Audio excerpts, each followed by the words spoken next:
بسم اللہ الرحمن الرحیم۔ السلام علیکم ورحمۃ اللہ وبرکاتہ۔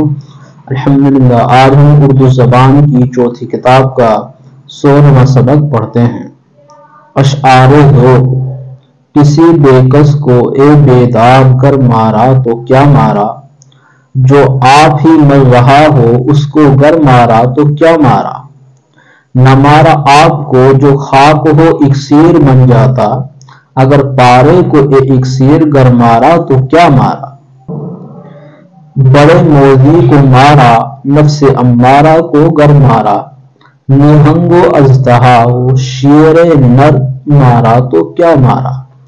ہنسی کے ساتھ یہاں رونا ہے مثل قلقل مینا، کسی نے قہقہا اے بے خبر مارا تو کیا مارا۔ گیا شیطان مارا ایک سجدے کے نہ کرنے میں، اگر لاکھوں برس سجدے میں سر مارا تو کیا مارا۔ دل بدخواہ میں تھا ماننا یا چشم بدبی میں، فلک پر ذوق تیر آہ گر مارا تو کیا مارا۔ الحمدللہ، آج کا ہمارا یہ سبق مکمل ہوا۔